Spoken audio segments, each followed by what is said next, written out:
A paz do Senhor. Amém. A vitória é nossa, pelo sangue de Jesus. Operando Deus, quem impedirá? Glória a Deus. Irmãos, se nós estamos aqui, foi porque Ele entregou tudo por nós. Ele se entregou totalmente por nós ali naquela cruz do Calvário. E nós louvamos a Deus por isso, exaltamos o nome dEle. E agora vamos meditar na palavra do Senhor. E eu convido os amados irmãos a abrirem a Bíblia na primeira carta aos Tessalonicenses, capítulo 1. Tessalonicenses.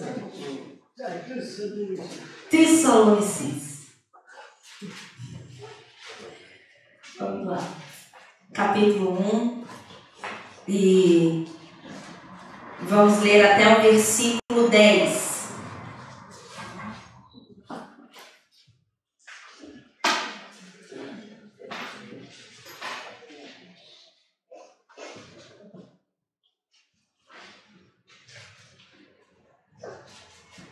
Diz assim a palavra do Senhor. Paulo, Silvano e Timóteo, a igreja dos Tessalonicenses, em Deus Pai e no Senhor Jesus Cristo. A vocês graça e paz da parte de Deus e de nosso Senhor Jesus Cristo. Sempre damos graças a Deus por todos vocês, mencionando-os em nossas orações, lembramos continuamente diante de nosso Deus e Pai o que vocês têm demonstrado. O trabalho que resulta da fé, o esforço motivado pelo amor e a perseverança proveniente da esperança em nosso Senhor Jesus Cristo.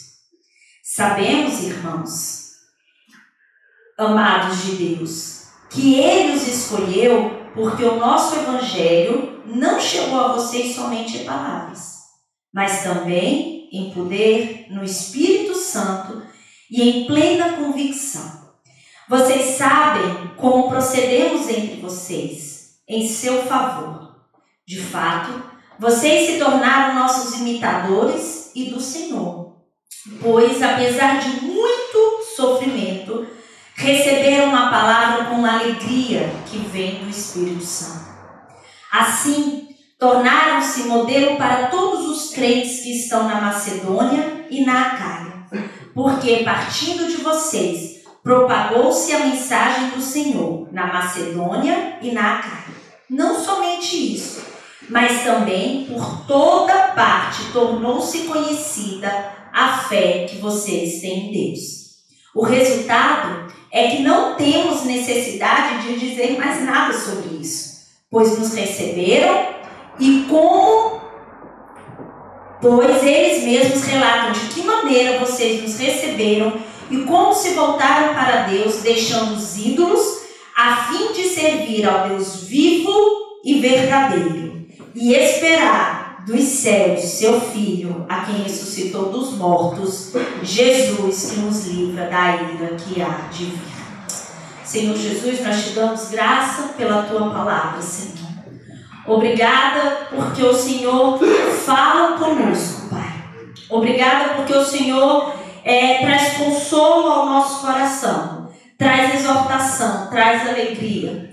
E agora, Pai, nós queremos literalmente colocar diante de Ti a nossa mente, o nosso coração, e que nós tenhamos a atenção total, Pai, voltada à Tua palavra, e que realmente, Senhor, o nosso coração nessa tarde seja terra fértil, Pai, para aquilo que o Senhor deseja plantar e lançar e semear dentro de nós. E que tudo isso, Pai, seja revertido para a sua glória, para o seu louvor e para a adoração, Pai. É o que nós te pedimos e te agradecemos em nome de Jesus. Amém. Amém.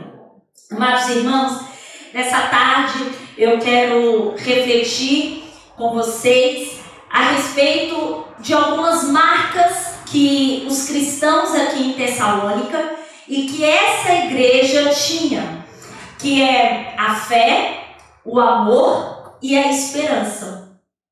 Mas antes de mais nada, antes de chegarmos lá, é tão gracioso nós vermos que isso é uma prática desde muito tempo, que é a intercessão, não é verdade? Porque essa carta se inicia com estes homens de Deus, né? E não somente Paulo, Silvano, que é o mesmo Silas, e Timóteo também, a dar graças a Deus por aqueles crentes e por aquela igreja. E é muito bom e muito importante nós sabermos que nós temos quem intercede por nós. Amém? Amém? Mas mais do que isso, que nós também intercedemos por outros irmãos. E que isso realmente é uma ajuda, é um alento, é um consolo, é um ânimo que nós damos uns aos outros. Mas vamos lá ver alguma dessas marcas, né, que aqui eu já mencionei, que aqueles crentes que aquela igreja possuía.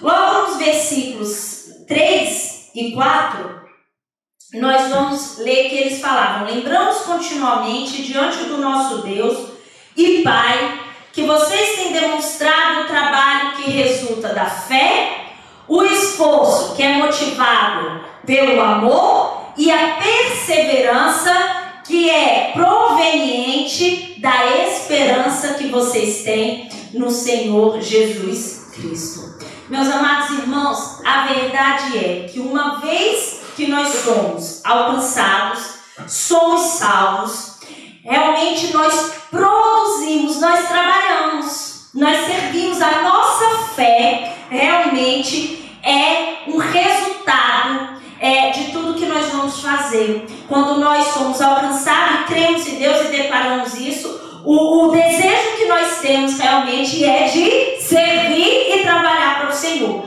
A nossa fé, ela então produz obras. E nós entendemos que nós produzimos tais obras não é para sermos salvos, mas é porque nós somos já salvos. Nós produzimos essas obras, nós trabalhamos, nós servimos. Mas ela não era uma igreja somente que trabalhava em resultado da sua fé, mas ela também era uma igreja que se esforçava, motivada pelo amor. Ou seja, o motor que dava-lhe força para aquela igreja realmente é o amor. Por quê? Porque foi o amor que eles receberam através de Jesus. E era esse amor que os motivava em todo o seu esforço. Ou seja, tudo que eles iam fazer não era simplesmente cumprimento de obrigações, mas ali por trás de cada, seja qualquer coisa que não é relatada, mas nós podemos pensar, seja o abrir da igreja, seja o fechar da água, seja o abrir da porta, o organizar das cadeiras, ligar a câmera, desligar a câmera, limpar a igreja, fazer a coleta, o que quer que seja. Tudo isso há uma motivação, e essa motivação está no amor, que foi primeiro gerado em nós através de Cristo Jesus. E eles também mantinham-se, conservavam-se firmes, perseverantes. E eles faziam isso porque essa força deles, essa perseverança deles era proveniente de alguma coisa.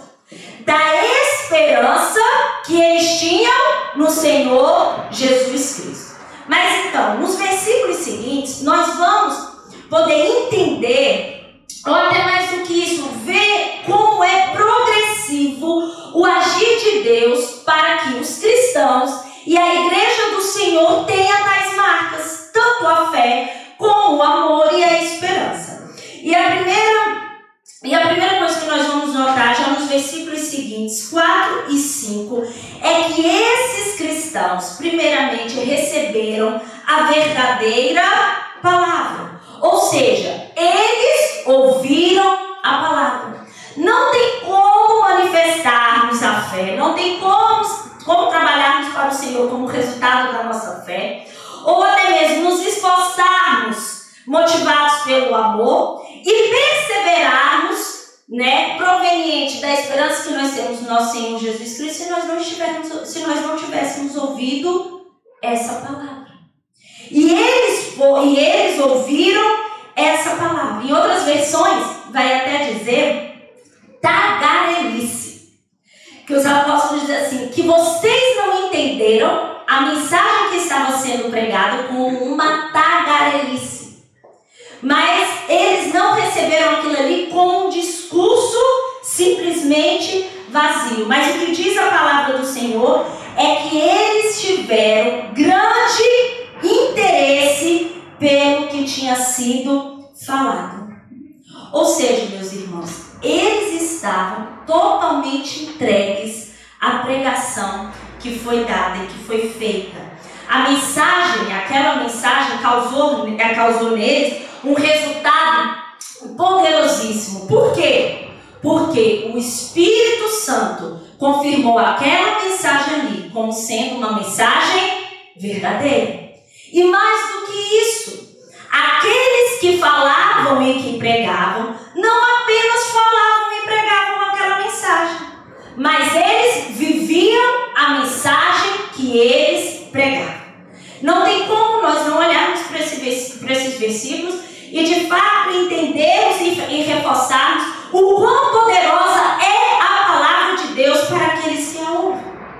E mais do que isso, que a Bíblia não é só uma coleção de livros com relatos de histórias interessantes, com palavras bonitas que nos traz alento, consolo, que enche o nosso coração também de alegria. Não é só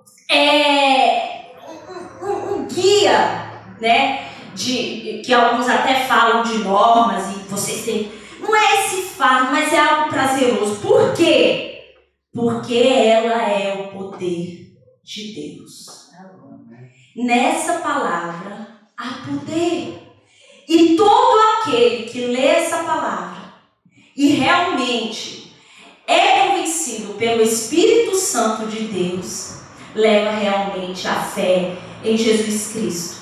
O autor aos Hebreus vai dizer porque a palavra de Deus é viva e eficaz e mais penetrante do que a espada, do que qualquer espada de dois gumes, que penetra até a divisão da alma e do espírito e das juntas e medulas e é apta para discernir os pensamentos e as intenções do coração. Quantos relatos nós temos de grandes pessoas ou até dos nossos irmãos que quando leram um determinado versículo da Bíblia, realmente aquilo ali entrou no coração deles e o Espírito Santo então fez uma obra maravilhosa dentro de cada um.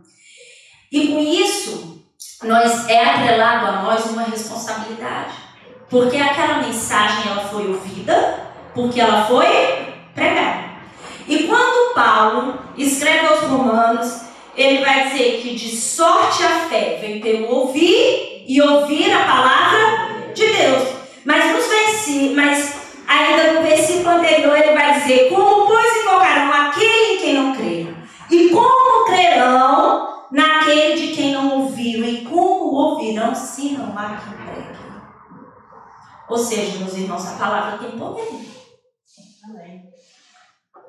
E nós temos que pregar essa palavra que é poder. Porque é claro que nós temos aqui uma atuação que ela é imprescindível, ela é essencial, que é a do Espírito Santo. Porque é Ele que vai convencer o ouvinte. É Ele que vai realmente trabalhar no coração do homem para que ele veja o quanto ele carece de salvação. Que os seus pecados precisam então ser perdoados. Mas a questão que se põe aqui nessa tarde é se nós temos anunciado ou não essa mensagem. E lembrarmos que o Senhor Jesus, ele nos deu uma missão. Mas para além da missão, ele nos deu também a mensagem. O Senhor só não disse assim, vai lá. Não, ele disse, vai e pregue essa mensagem. Porque Paulo, no decorrer da carta, vai até mencionar novamente e reforçar o quanto fiéis eles eram nessa palavra. E que eles não pregavam para poder simplesmente agradar aos homens, mas que eles eram fiéis à mensagem de Cristo. E mais do que isso, não é somente nós levarmos essa mensagem, sermos fidedignos a ela, mas é vivermos essa mensagem como eles também viviam essa mensagem quando pregaram aos crentes em Tessalônica. Temos aí uma grande oportunidade agora, não é verdade? Do Hope Fest.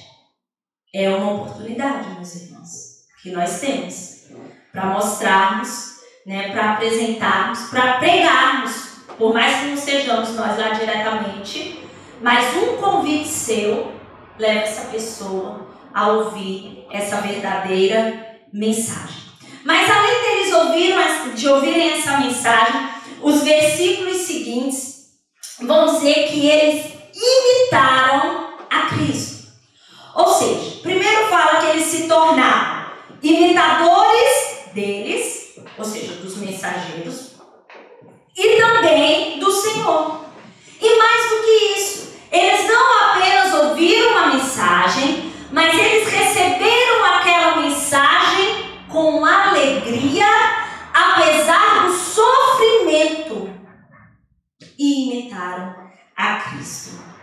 E quando nós olhamos, nós dizemos até hoje o nosso irmão Jorge falou isso muito na escola bíblica dominical, e eu disse todo o tempo para ele, eu já não prego mais à tarde, porque já lá se foi a palavra. Mas não é isso, meus amados, é porque o Senhor confirma, amém? Se ouvimos de manhã, vamos ouvir à tarde, Deus tem propósito nisso. Mas nós estávamos realmente a falar sobre a questão do sofrimento, que nem sempre é proveniente ou causado pelos nossos pecados, mas que as provações também são e fazem parte do plano de Deus para a vida do cristão, para a vida do crente. Por quê? Porque o sofrimento, como o Tiago vai lá escrever, as provações são pedagógicas. Elas constroem o caráter do cristão, a perseverança do cristão. E mais do que isso, também nos torna sensíveis para tratar os outros que também passam por dificuldades semelhantes do que nós. Para que nós possamos consolar com o mesmo consolo e graça que nós recebemos da parte de Deus. Mas no decorrer da carta, Paulo vai colocar o seu imenso desejo, que era de voltar a Tessalônica, a ter novamente com aqueles crentes, mas que ele foi impedido, não pôde lá ir. E ele envia Timóteo. Disse, Senhor Timóteo, vai lá e anima aqueles crentes. Fortaleça ainda mais a fé que eles têm, porque eles estão a sofrer, eles estão a ser perseguidos, e muito desse sofrimento era perseguição, tanto por judeus como pelos gentios. Vai lá, Timóteo, e anima-os. E Timóteo foi. Mas quando Timóteo retorna com a notícia, vocês sabem que eu sou assim muito... eu gosto de imaginar a situação. Eu imagino Paulo naquela aflição e querer ter com eles e animar e ajudar, e não foi. E diz assim, Timóteo, vai lá. Vai, meu filho, e anima aqueles crentes, eles não podem desfalecer. E, de repente, depois de um tempo, volta Timóteo. Eu já imaginei Timóteo assim, estejam descansados. Porque eu vou dizer algo. A fé e o amor daqueles crentes estão mais fortes do que nunca. Meus irmãos, eu sinceramente, a gente já leu a história toda. Fica fácil pra gente. Mas imagina você receber e ouvir isso. Gisele, imediatamente ia perguntar assim, uai, aumentou, não diminuiu não? Esse uai é lá da terra do mineiro. Mineiro diz assim, uai, isso. É mais ou menos assim. Então eu ia dizer assim, uai, Timóteo, o que está acontecendo? Então, já sei, o sofrimento acabou. Porque para a fé e o amor aumentar, então acabou o sofrimento. Mas não foi nada disso, meus amados irmãos. Não foi o sofrimento que tinha acabado. Não foi a dificuldade que tinha encerrado na vida daqueles crentes. A verdade é que os olhos daqueles cristãos estavam focados em Cristo.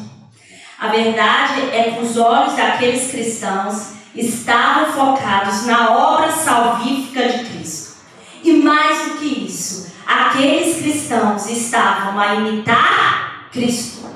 Não tem como nós estarmos a imitar Cristo e a nossa fé diminuir. E o nosso amor diminuir.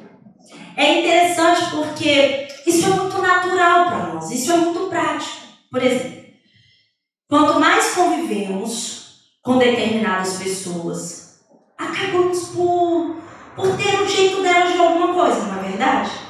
Às vezes um jeito de falar, às vezes uma expressão facial, às vezes até um tique, não é?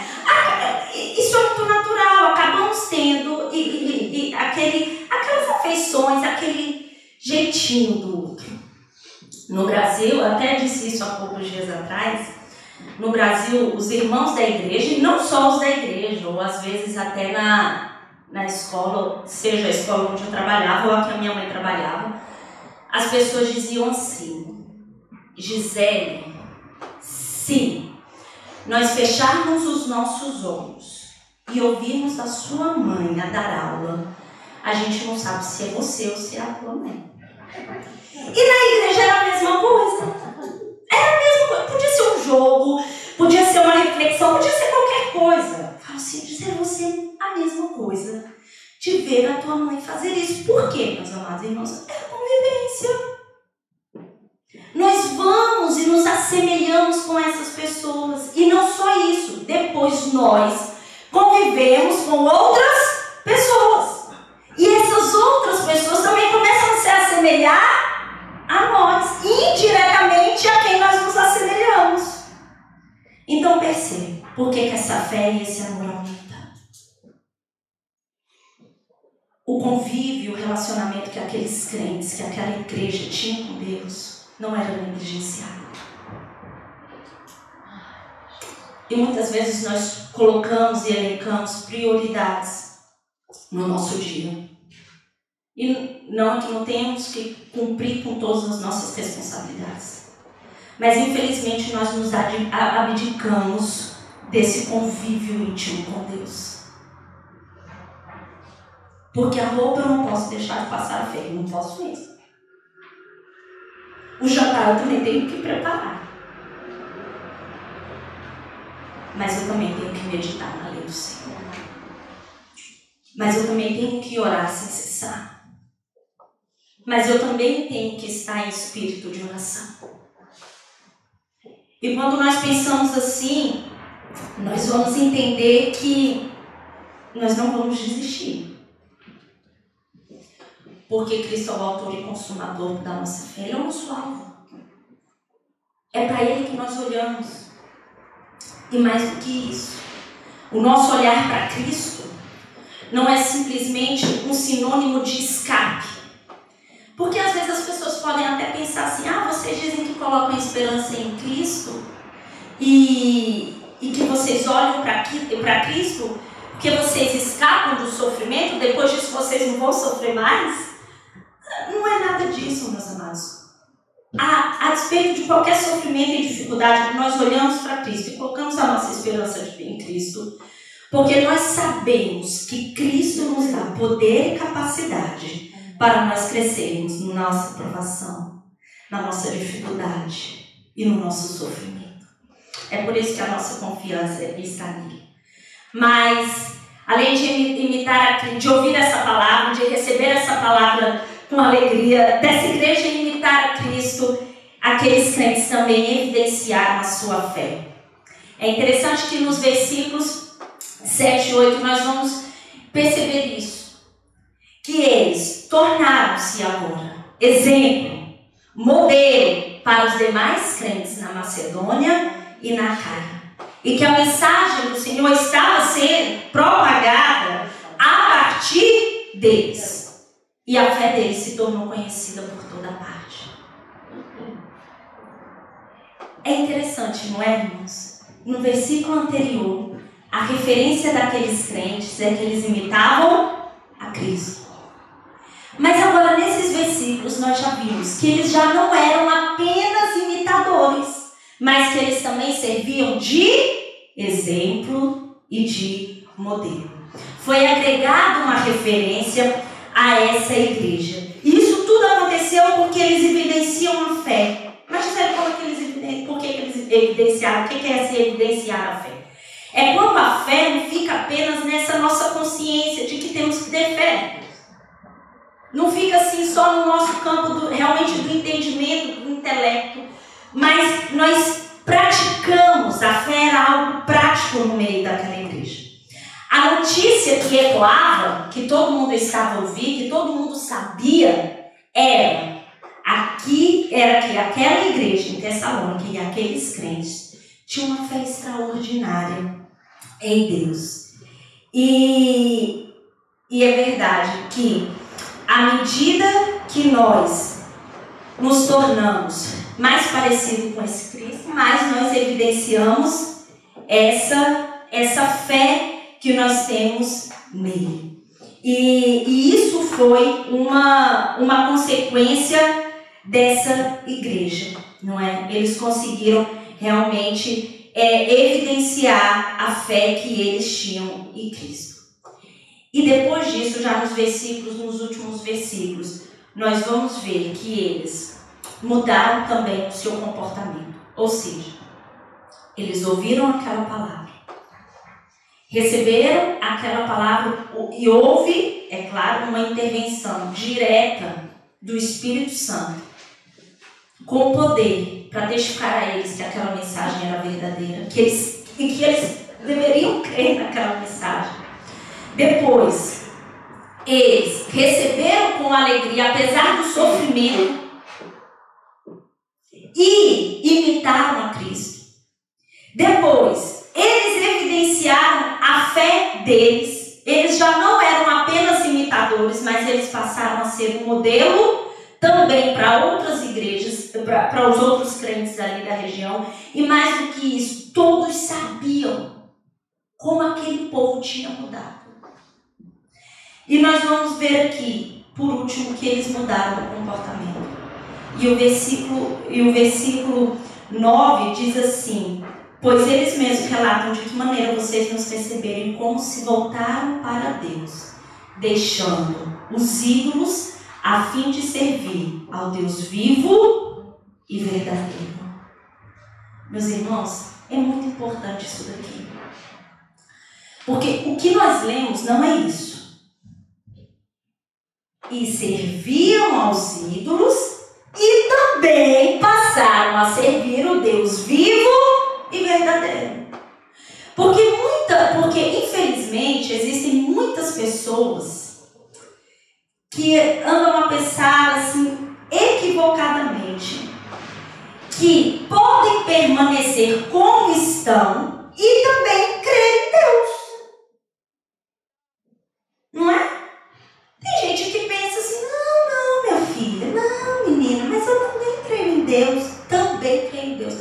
Esses crentes, essa igreja, não cria também em Deus. O que nós lemos é que eles deixaram os ídolos para servir somente ao Deus vivo e verdadeiro. O que acontece, meus irmãos, é que Deus não é mais um.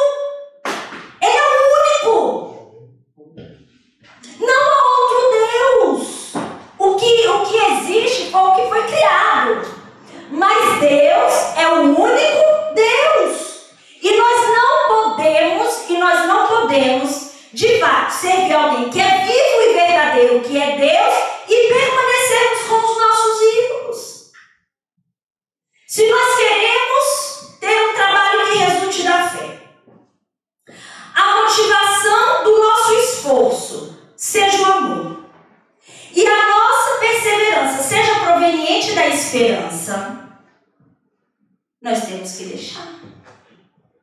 É largar. É uma nova vida que instante. E mais do que isso, eles não simplesmente deixaram os seus ídolos para servir ao único Deus vivo e verdadeiro. Eles mudaram esse comportamento porque o coração havia sido transformado. Não há mudança de um comportamento verdadeira se o coração não for mudado. se a nossa mente, se os nossos anseios, se os nossos pensamentos, as nossas emoções não forem entregues totalmente ao Senhor. É por isso que quando nós queremos mudar em determinada área da nossa vida, nós não oramos pedindo a Deus somente que a gente consiga de agora em diante se portar daquela maneira. Mas o que nós pedimos é que o Senhor realmente traga transformação no nosso coração. Entendimento na nossa mente porque nós devemos agir agora daquele jeito. E a mudança do comportamento é só uma consequência desse processo de transformação. E por último, eles relatam que aqueles crentes também esperavam dos céus a volta, a vinda, o regresso de quem ressuscitou dos mortos, Jesus Cristo. Amados, quantas experiências nós já experimentamos quando envolve a questão de esperar? Não é verdade? Quando estudamos muito para um teste ou para uma prova e fazemos aquele teste, nós temos assim, tanta certeza que vem uma boa nota que isso gera uma certa ansiedade e a gente aguarda o dia da professora entregar realmente o resultado. E aí quando a professora diz assim, não será hoje, só para o fim da semana, você, ai, logo hoje. Por quê? Porque realmente você aguarda aquilo ali com muita expectativa. E não é só isso, alguns já experimentaram o que é esperar a noiva chegar até o altar, não é? ainda quando atrasa-se um bocadinho, ainda há aqueles que dizem assim, se calhar ela desistiu, já se foi. Mas assim, o noivo fica, e essa é a nossa tradição, naquela expectativa por receber a noiva ali toda adornada, toda bonita. É uma experiência em que a gente espera. Outro momento da vida que alguns também já experimentaram, se calhar foi uma notícia também que enche o coração de qualquer mãe, de qualquer pai. Nasceu! Não é? Nasceu. Realmente nós esperamos, não é? Eu não dei tanto trabalho para minha mãe que ela só precisou esperar 7 meses. Mas eu tive que esperar não, pelas meninas. Mas nós vivemos diferentes experiências de espera, de aguardar. Ainda mais quando nós estamos assim, em um país que não é a nossa terra, e quando vem nos visitar, nós esperamos isso. Isso é uma expectativa que eu pronto ainda não tinha vivido até mudar para Portugal. E eu lembro-me assim, quando nós fomos ao aeroporto, tanto para esperar os meus tios, os pais do Clay, depois o meu pai, a minha mãe também chegar, aquilo ali, o meu padrasto, aquilo ali realmente é algo assim interessante. Por quê? Porque ficamos ali à frente, tem uma salinha e saem milhares de pessoas a todo tempo. E é como se, só o fato de nós fazermos assim, parece que nós estamos mais próximos sem a pessoa ter aparecido. E aí a gente olha pra cá, até que antes de ver a pessoa por completo, às vezes só uma ponta do cabelo, ou um pouco assim do corpo, que a gente tem certeza que é aquela pessoa. E quando eu vi a minha mãe foi mesmo assim. Minha mãe nem sequer tinha passado pelo corredor todo. Eu já saía correndo, abracei, mãe.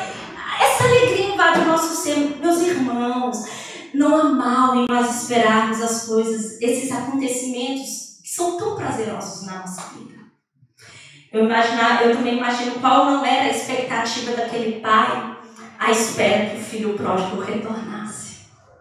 Não é? Porque antes mesmo dele chegar, ele saiu a correr ao encontro dele. Mas a questão aqui, irmãos, é se aquilo que nós aguardamos e esperamos assim com tanto entusiasmo, com tanta expectativa, se resume simplesmente a essa era, a esse tempo agora. Porque aqueles crentes esperavam com entusiasmo muito grande a volta daquele que não simplesmente morreu pelos pecados, ressuscitou, como também voltaria. E era essa a esperança deles. Se hoje nós estamos, se calhar, um bocadinho desanimados, não há esperança maior do que essa. O rei voltará. E nós lemos em Apocalipse 22, eis que venho em breve. Feliz é aquele que guarda as palavras da profecia deste livro. Ele enxugará dos seus olhos toda lágrima. Não haverá mais morte, nem tristeza, nem choro, nem dor, pois a antiga ordem já passou. Estou fazendo novas todas as coisas. Escreva isto, pois estas palavras são verdadeiras e dignas de confiança. Disse-me ainda, está feito. Eu sou o Alfa e o Ômega, o princípio e o fim. A quem tiver sede, darei de beber gratuitamente da fonte da água da vida. O vencedor herdará tudo isso, e eu serei o seu Deus, e ele será o meu filho. Que a notícia que se ouça da nossa vida e da nossa igreja realmente seja a nossa fé. E o que nós mais esperemos, amados irmãos, seja de fato a vinda daquele que ressuscitou dos mortos. Aleluia. Jesus Cristo. Aleluia. Senhor Jesus, nós te louvamos nessa tarde, Pai. Senhor, eu exalto o teu nome, porque santo, santo, santo, santo, santo é o Senhor. Ó Deus, nós estamos diante de uma palavra que tem poder, Pai, que alcança o coração mais aflito, mais sujo, mais pecador que há. Porque o teu sangue que foi vertido na cruz do Calvário limpa todo o pecado. Senhor, quão maravilhoso é nós podermos ler que está feito, que o Senhor é o Alfa, é o Ômega, é o princípio, é o fim, e que essa palavra é verdadeira, e o que nós possamos dizer seja: ora vem, Senhor Jesus, ora vem, Senhor Jesus. Ó Pai, os sinais estão à porta, e quantos não querem ver, Senhor? E quantos desfaleceram no decorrer, ó Deus, da sua vida? Senhor, tenha misericórdia. Tenha misericórdia de nós, meu Deus, para que nós sejamos, Senhor, essa igreja que ecoa a fé que nós temos em Ti. Uma fé verdadeira, meu Deus. Que realmente nós possamos trabalhar e Te servir como resultado da confiança que nós temos em Ti, da obra que o Senhor opera nas nossas vidas. Senhor, que a motivação do nosso esforço seja o amor que o Senhor dividiu conosco, meu Deus. Ó Senhor, que perseveremos, que realmente a gente possa, ó Deus, nos mantermos firmes e confiantes em Ti, porque a nossa esperança está na Tua vinda, meu Deus. Ó Espírito Santo do Senhor, aviva a Tua obra em nosso meio, meu Deus. Senhor, desperta-nos, ó Deus, naquilo que nós ainda precisamos. Que nós não dividamos, ó Deus, com nada e com ninguém o lugar que é só Teu, Pai. Que nós possamos cada dia deixar para trás tudo aquilo que nos impede de sermos cada vez mais parecidos contigo. Sabe por quê, Senhor? Porque a nossa igreja, a igreja em Almiara, Pai, não é uma igreja que quer simplesmente te imitar, Pai, mas nós queremos ser modelos, Senhor. Queremos servir de exemplo, Pai. Queremos ser testemunhas vivas de Ti, do Teu amor, ó Deus. Porque nós cremos em Ti, porque nós recebemos de Ti, Pai, e queremos dividir também, Senhor, com os demais a maravilhosa graça, ó Deus, que o Senhor dispensa sobre as nossas vidas. Deus, muito obrigado por essa palavra. Muito obrigado, Jesus. Muito obrigado porque ela é viva e ela é eficaz. E usa-nos, ó Deus. Usa-nos, Senhor, neste